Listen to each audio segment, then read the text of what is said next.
के चुनाव की तारीखों के ऐलान के बाद सियासी सरगर्मी जो हम देख रहे हैं पश्चिम बंगाल में, उस पर बातचीत करने के लिए हमारे साथ इस वक्त सीधा आज तक पर लाइव जुड़ रहे हैं दिलीप घोष, बीजेपी अध्यक्ष, पश्चिम बंगाल के सांसद भी हैं और जिस तरह से ये पूरा कार्यक्रम और चुनावी प्रचार जो है बंगाल में उसकी कमान एक तरह से संभाले हुए। दिलीप घोष जी, तारीखों का ऐलान हो गया है और ममता बनर्जी कह रही हैं कि ये आपके मुताबिक किया गया है। उन्होंने कहा है कि एक चरण में बाकी राज्यों की तरह आखिर पश्चिम बंगाल में चुनाव आयोग ने ये चुनाव क्यों नहीं कराए। उनका कहना है कि आपको पहले ही 8 फेजेस में जो ये हो रहा है उससे एज मिल गया है। क्या होगा आपका जवाब? देखिए, जिसकी बहुत प्रतीक्षा थी, बड़ी तैयारी के साथ हम बैठे थे, उसका ऐलान हो गया है और हम लोगों ने बहुत निवेदन किया था। केवल भाजपा नहीं है, बाकी कांग्रेस, सीपीएम भी उनसे निवेदन किया था कि इतने भारी संख्या में यहाँ राजनीतिक हिंसा होती है तो उससे निजात पाने के लिए ज़्यादा से ज़्यादा फेजेस में हो और पूरा सेंट्रल फोर्स देके हो। आप वो तमिलनाडु क्यों जा रहे हैं दीदी? यहाँ बगल में आसाम है, 126 सीट केवल वहाँ की, वहाँ 3 फेज में चुनाव हो रही है। हम जानते हैं आसाम की पुराने इतिहास। और बंगाल में 294 सीट है, उसी हिसाब से 8 तो कम है, 9 फेज में होना चाहिए था। लेकिन एक बात और है, जो दीदी चीफ मिनिस्टर बनी 2011 में, उस समय कितने फेज में हुआ था? पूछिए उनको। 6-7 फेज में होता था हमेशा। पिछले 2016 में दोबारा सत्ता में, उस समय भी इतने फेज में हुई थी। तो इसलिए उनके समय जो अच्छा था वो बुरा हो गया है, क्योंकि वो सत्ता में है। हर बात में सीबीआई इंक्वायरी करना, हर बात में सेंट्रल फोर्स को डिमांड करना, आज हम जब कर रहे हैं उनको उल्टा लग रहा है, वो डर रही है उस सबसे। ये बड़ी मजेदार बात है। हारने का जब डर सताता है ना, तब लोग ऐसे बातें करते हैं। आप इसको हारने का डर कह रहे हैं और वो कह रही हैं कि सीबीआई का दफ्तर तो अब बीजेपी के ऑफिस में खुल गया है। वहां पर आपकी पार्टी, आपकी सरकार केंद्र की उनको परेशान कर रही है और इसी वजह से पूरा का पूरा जो आपका एक तरह से अमला है सरकारी, वो सब कुछ उनको हराने में जुट गया है। नहीं, सीबीआई तो हमने भेजा नहीं, सुप्रीम कोर्ट ने भेजा है। शारदा मामला में लगभग 80,000 करोड़ से ज्यादा, 1 लाख करोड़ का घोटाला हुआ है। गरीब लोगों को पैसा लूट लिया गया है और उसमें उनका नेताओं का नाम आता है तो सीबीआई उनको पूछताछ करता है, किसी को जेल में ले जाता है। तो दोष किसका है? अब पार्टी ऐसे ही पूरा की पूरा भ्रष्टाचार में डूबा है। पंचायत सदस्य से पार्लियामेंट मेंबर सब लोग भ्रष्टाचार में है। पूरा बंगाल को भ्रष्टाचार में डुबो दिया है। ये बंगाल के लोगों के लिए बहुत लज्जा की बात है। आज वो बंगाली की बात कर रही है, महिला की बात कर रही है। तो इस प्रकार कभी बंगाल में इतना व्यापक स्तर पर भ्रष्टाचार और इतना राजनीतिक हिंसा कभी नहीं था। और इसलिए पूरी परिस्थिति को देख करके पिछले चुनाव का जो इतिहास रहा, तथ्य रहा, उस आधार पर मुझे लगता है कि चुनाव कमीशन ने ये निर्णय लिया है और सारे विरोधी पार्टी इसी प्रकार डिमांड कर रहे थे और उसी दिशा में उन्होंने कदम बढ़ाया। नहीं, अगर ममता बनर्जी ने तो डिमांड नहीं किया था ना सर, तभी तो तारीखों के ऐलान के फौरन बाद उन्होंने प्रेस कॉन्फ्रेंस की।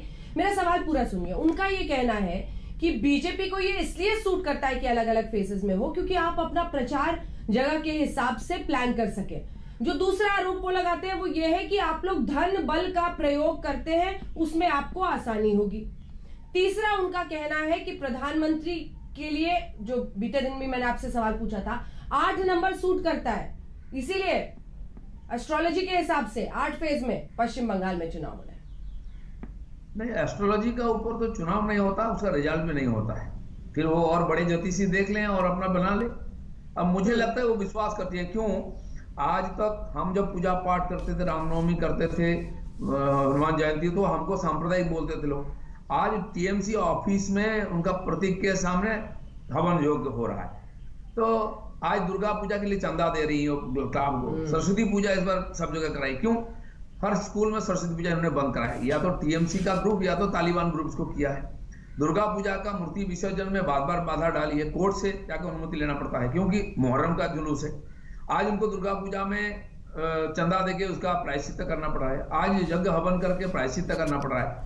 जो चीज वो कर रहे हैं हम करने से गलत है। और वो हमेशा ही सब डिमांड करती थी।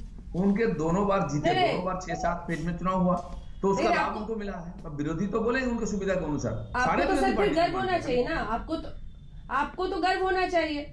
आपने पूरा का पूरा एजेंडा पश्चिम बंगाल में चुनाव में रिलीजियस आइडेंटिटी, धार्मिक पहचान के इर्द गिर्द पहुंचा दिया है। उनको भी पता है कि आप लोग उनके बारे में कहते हैं कि वो हिंदू विरोधी हैं, आप लोग कहते हैं देखो दुर्गा पूजा नहीं होने देती हैं, तो वो ये दिखा रही हैं कि मैं आपके हिसाब से नहीं, मैं पूजा खुद ही करती हूँ। उन्होंने आज तक के मंच पे भी कहा था कि मैं जय सिया राम बोलती हूँ। वो तो जय बांग्ला बोलते हैं, जय माँ काली बोलते हैं, माँ दुर्गा बोलती हैं, वो धार्मिक नारा है। हम तो कभी धार्मिक विषय लाए नहीं। अगर रामकृष्ण मिशन में भारत सेवा संघ आश्रम में जाने से अगर सांप्रदायिक हुआ है तो दीदी मुन तो कई बार जाके आई है। वो सामाजिक केंद्र का मिलन का केंद्र है, तो हम कहाँ सांप्रदायिक काम किए। उन्होंने मुअज्जिम और इमाम का भत्ता दिया, अभी मुसलमानों के लिए ITI, पॉलिटेक्निक, स्कूल, यूनिवर्सिटी और हर प्रकार की सुविधा दी है, तो हॉस्पिटल भी बना दिए हैं। तो हमने कहाँ किया, हम तो सबका साथ सबका विकास का राजनीति करते हैं। उसमें कौन सा पॉलिटिक्स पढ़ रहे हो गया, कौन सा धार्मिक बात आ गया। राम राजा थे, उनका हम अनुयायी हैं। महात्मा गांधी ने राम राज्य की बात की, उसको हम वास्तव में लाने के लिए प्रयास कर रहे हैं। तो इसमें सांप्रदायिक है तो हम है सांप्रदायिक, इसमें कोई लज्जा नहीं हमको। अच्छा, आपको लगता है कि अगर ये सांप्रदायिकता है तो इसमें लज्जा की बात नहीं है। लेकिन एक बार इस पर वापस आने से पहले मैं दिलीप जी एक सवाल आपसे पूछना चाहती हूँ। ममता बनर्जी ने बीते दिन सीधे गृह मंत्री का नाम लेकर कहा कि गृह मंत्री अपनी ताकत का गलत उपयोग ना करें। ये जो 8 फेजेस में है और सुरक्षा बल की तैनाती होगी, इन सबको लेकर वो किस तरह की शंका जाहिर कर रही हैं। और एक सिटिंग चीफ मिनिस्टर है, अगले चुनाव में जा रही है, वो सीधा गृह मंत्री को कह रही हैं कि अपनी ताकत का गलत उपयोग ना करें। ये क्या संकेत लेकर आया है बीजेपी के लिए, क्या कह रही है? अभी ये सब डर के कारण हो रहा है। वो जब विपक्ष में थी, हर बात में यहाँ की वामपंथी सरकार को कोसती थी। केंद्र यहाँ के लिए आयला जो तूफान है उसके लिए हजारों करोड़ देने वाली थी। उन्होंने बोले मत पैसा दीजिए, लोग लूट लेंगे। आज रोज डिमांड कर रही कि अम्फान का पैसा दो। ठीक उल्टा है, यहाँ के पुलिस प्रशासन पर उनकी विश्वास नहीं थी, सेंट्रल फोर्स मांगती थी। आज जब हम मांग रहे तो उल्टा बोल रही है। क्यों? पिछले लोकसभा चुनाव में देखिए सारा देश में 542 सुनिए ना जरा, पूरा देश में 500 आसन में दिलीप दा एक सेकंड, ये बात पूरी कीजिएगा। हर सीट में हिंसा हुई, मौतें हुई। क्यों होता है? इसलिए यहाँ के लोग डिमांड करते हैं सेंट्रल फोर्स। पुलिस के ऊपर भरोसा नहीं है। एक बार जरा सुनाते हैं, एक बार जरा सुनाइए इनको। ममता बनर्जी ने जो प्रेस कॉन्फ्रेंस में कल कहा है, दिलीप जी इसकी बात सुन के फिर इस पर एक सवाल पूछूंगी आपसे। मैं सुना हूँ जी, आप पूछिए। বলি আমি সর্বভারতীয় ইলেকশন কমিশনকে আমার অনেক অনেক অভিনন্দন, ধন্যবাদ এবং মোবারকবাদ জানাচ্ছি, বাধাই জানাচ্ছি যে তারা 5টা রাজ্যের ইলেকশন অ্যানাউন্স করেছে। বাংলায় 294টা সিট, 8টা ফেজে ইলেকশন। কেন? কাকে সুবিধা করে দেওয়ার জন্য? একটু তো রেশনাল থাকবে election commission. We want election commission who have a highest regards. Now, like election commission, the important body, if they don't give justice to the state and the people, then where the people will go? As a home minister, he cannot misuse his power for West Bengal election. Then Prime Minister, we welcome him. As a Prime Minister, you use your power. But as a Prime Minister, you cannot use your BJP power to misuse your power for the state of West Bengal. क्या प्रधानमंत्री BJP card use कर रहे हैं? चुनाव आयोग की साख पर सवाल खड़ा कर रही हैं दिलीप जी। जिस सिस्टम से वो जीत के चीफ मिनिस्टर बनी हुई है, हम अगर उसी सिस्टम को चाहते हैं, उसमें गुनाह क्या है? अब 2 पिछले चुनाव देखिए, यहाँ की जो स्टेट का इलेक्शन कमीशन है उनके अंडर में आता है। पंचायत चुनाव 2018 में हुआ, 34% सीट में नॉमिनेशन करने नहीं दिए। कितने लोगों की मौतें हुई? उसी दिन 13 लोगों की मौत हुई और किसी को नहीं छोड़ा, उन्हें हाथ पांव तोड़ा, सर फोड़ा, महिलाओं को भी नहीं छोड़ा गया। और अभी 1.5 साल से 2 साल से नहीं कराते हैं क्योंकि वो स्टेट के हाथ में है। तो इस प्रकार लोकतंत्र जहां चलता है, जहां लोकतंत्र का नामो निशान मिट गया है, वहां लोकतंत्र प्रतिष्ठा के लिए हम अगर गुहार लगाते हैं और चुनाव कमीशन परिस्थिति को देख के निर्णय लेती है, उल्टा क्यों हो गया? वो 6 फेज में जीत के आई थी, 8 फेज में किया तो बहुत गड़बड़ है क्या? पिछले 3-4 चुनाव का ब्यौरा हमने सब दिया है, बाकी पार्टियों ने भी दी है।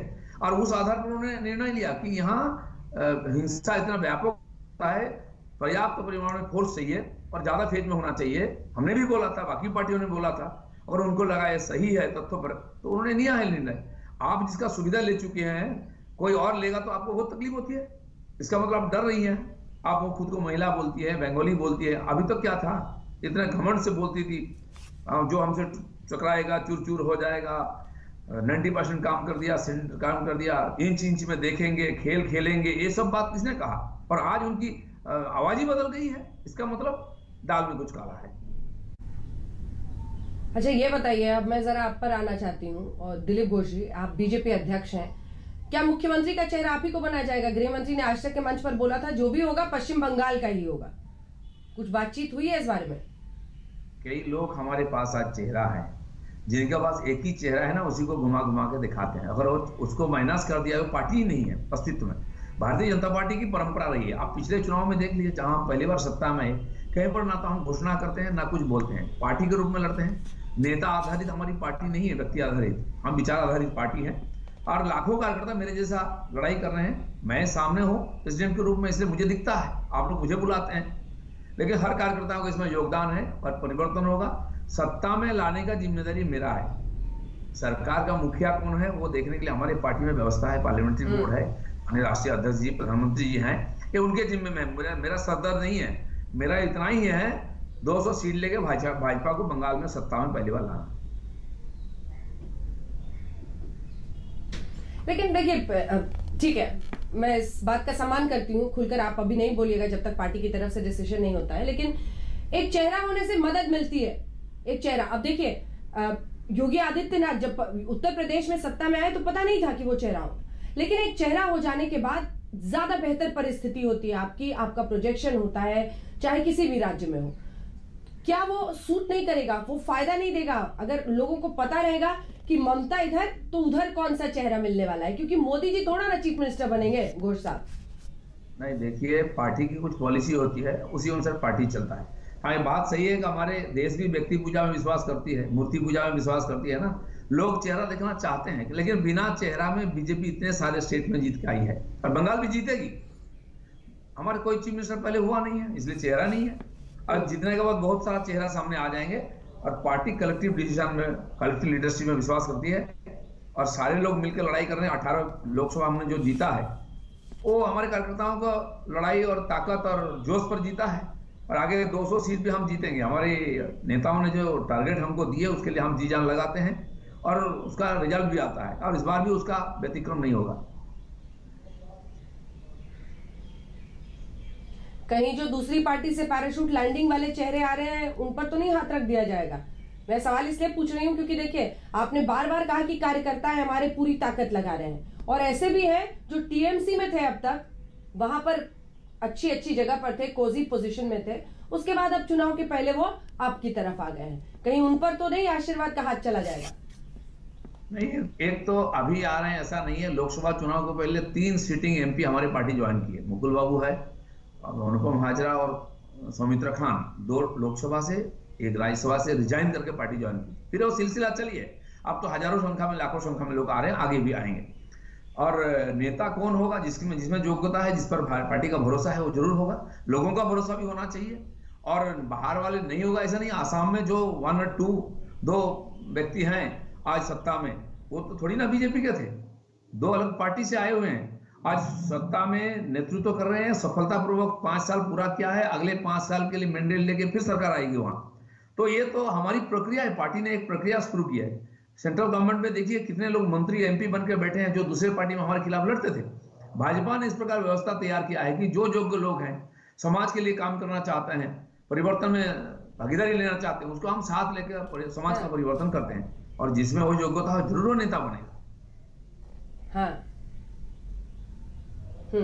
एक हाथ आओ, एक हाथ मंत्रालय लो, ये वाली पॉलिसी चलती है। नहीं, जिन लोगों को लोग कभी समझा ही नहीं, वही लोग आज हमारी सरकार की सफलता की कुंजी है। तो अगर कोई व्यक्ति बेकार पड़ा हुआ है, उसको हम उपयोग किया है देश के हित में, तो उसमें बुराई क्या है? और भी लोग आएंगे। और भाजपा में ये प्रक्रिया है, ये व्यवस्था है। हमारे प्रधानमंत्री के अनुसार हम सामान्य व्यक्ति है, सामान्य परिवार से सामान्य जीवन यापन करते हैं, लेकिन असामान्य काम करते हैं। ये हमारे जीता जागता उदाहरण हर स्टेट में आपको मिल जाएंगे। जिसका नाम कोई नहीं जानता, वो आज मुख्यमंत्री है और सरकार धड़ल्ले से चल रहा है। जी जो ये कहते हैं, जो आपके इंट्रिंसिक जैसे आप हैं, बाकी नेता हैं, उन सबके चेहरे आप लोग भी प्रचार कर रहे हैं, लेकिन देखिए कैलाश विजयवर्गीय का, तमाम जो बीजेपी के सेंट्रल लीडर्स हैं, उनका जाकर वहां पर डेरा डालना, प्रधानमंत्री का, अमित शाह का, जेपी नड्डा का, ये जो तीनों ही हैं, प्रधानमंत्री हो, गृह मंत्री हो, बीजेपी अध्यक्ष, ये लोग लगातार वहां पर जाते रह रहे हैं। इसको लेकर ममता बनर्जी का कहना है कि बाहरी लोग आके बंगाल पर राज नहीं कर सकते। आपको पता है, अब वो हर रैली में इस बात को बार बार बोलती हैं, बाहरी लोग राज नहीं करेगा। ये इमेज क्यों ऐसी बन गई, जबकि आप लोग हैं वही पश्चिम बंगाल के हैं? नहीं, ये हर एक लोकल पार्टी का ये प्रॉब्लम होता है, ये उनका प्रॉब्लम है। अब देखिए, वो कांग्रेस से आई है, 20-25 साल कांग्रेस में थी। उस समय कभी प्रश्न की कि राजीव गांधी क्यों बंगाल में आते हैं, इंदिरा गांधी क्यों आते हैं, नरसिम्हा राव क्यों आते हैं, बाकी नेता क्यों आते हैं, उस समय प्रश्न नहीं की, क्योंकि आज उनके पास और कोई इशू नहीं है। इसलिए बाहरी भीतरी, आप जानते हैं उनके घर के बहू जो पंजाबन है, पंजाब से आई है, वो जिसका सुझाव से 500 करोड़ दे के प्रशांत किशोर जी को लाए, वो बिहार के हैं। तो आप करने से सही है, हम करने से गलत है। बंगाल की जनता इतना बेवकूफ नहीं है, सब समझती है। इसलिए 2 करोड़ 30 लाख वोट हमको दिया है लोकसभा में, और लोग परिवर्तन चाहते हैं। इस सब फालतू बातों से लोगों का कोई संपर्क नहीं है।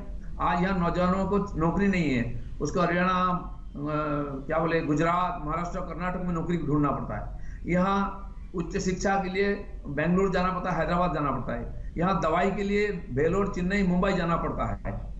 किसी का सुनवाई नहीं है, कानून व्यवस्था टूट चुकी है। यहाँ चुनाव नहीं होता, चुनाव में ना आप नॉमिनेशन भर सकते हैं, ना तो चुनाव प्रचार कर सकते हैं, ना तो वोट डाल सकते हैं। लोग इससे निजात पाना चाहते हैं, तो भी ना लोग भाजपा की तरफ आए हैं। चलिए ठीक है, परिवर्तन होगा, ये आपके अध्यक्ष से लेकर तमाम नेता वहां जो पहुंच रहे हैं, प्रधानमंत्री ने भी वहां पर कहा है, लेकिन वहां तो क्या कहा जा रहा है, खेला हो बे। जल्दी से एक रिमार्क इस पर, जिसके बाद हम इंटरव्यू का अंत करेंगे। खेला हो गए, लेकिन सवाल तो ये है कि रक्त रंजित ये चुनाव ना हो, ये जिम्मेदारी होगी इस बार चुनाव आयोग की। हाँ बिल्कुल, भरोसा भी है, होगा, क्योंकि 2011 में इसी प्रकार शांतिपूर्ण चुनाव में दीदी जीत के आई थी, इस बार भी होगा। और देखिए, हमारे भाजपा का तो एक लक्ष्य है, क्योंकि हमारी पार्टी की स्थापना ही हुई जनसंघ की, संस्थापक श्यामा प्रसाद का जन्मभूमि, हमको जीतना ही है किसी भी कीमत पर। लेकिन सबसे बड़ी बात है, देश के हित में बंगाल का 1000 किलोमीटर बेड़ा अभी नहीं लगा है इंटरनेशनल बॉर्डर पर बांग्लादेश के साथ। सिमी जमात, अलकायदा के लोग आ रहे हैं वहां से, रोहिंगा और घुसपैठिया आ रहे हैं, बम बंदूक आ रही है, गाय पाचार, सोना आ रही है, कितना illegal, anti social, anti national काम हो रही है। इसलिए देश के हित में बंगाल की सुरक्षा चाहिए। बंगाल की सुरक्षा के ऊपर देश का सुरक्षा निर्भर है। इसलिए बंगाल जीत कर, और इस बार चुनाव भी सुरक्षित तरीके से होना चाहिए। बहुत बहुत धन्यवाद जी, बहुत बहुत धन्यवाद आपका दिलीप घोष जी, हमारे साथ आज तक पर जुड़ने के लिए। इनकी तमाम बातें, जिसमें इन्होंने कहा कि इस बार हम जीतेंगे, 200 के पार जाएंगे, और इसके साथ ही उनका ये कॉन्फिडेंस कि ममता बनर्जी को शिकस्त देने में बाहरी जितने भी नेता आ रहे हैं, जिन्हें बाहरी कह रही है ममता बनर्जी, ऐसा नहीं है, इसी देश के प्रधानमंत्री हैं। देश दुनिया की बाकी खबरों के लिए आप देखते रहिए आज। भाई साहब कितना हुआ? सर 120। 120 हारा, 120 लगनी चाहिए। और भी लोगों से पूछते हैं कहाँ गए सबके सब। भाई साहब कौन है आप मेरे पीछे पीछे क्यों आ रहे हैं? आप जरूर को जानते हैं। सर मैं पांडे, आपका कैमरामैन। अब रोज से हम गलती करते हैं। गलती तो हुई है, गलती में कौन कौन से लोग शामिल है सबका पर्दाफाश करके रहेंगे। मैडम, ये जो हो रहा है इस मुद्दे पे आपका क्या कहना है? अब इस में कितने राज छुपे हैं, हम इसका पर्दाफाश करेंगे। रात 8:30 बजे देखते रहिए। सरेआम बज रहा है सच का बैंड। हाँ मैडम, ये सच का बैंड बजाते हैं, और आज तक वाले इनका। समाचार तमाशा नहीं, भरोसा आज तक सबसे तेज।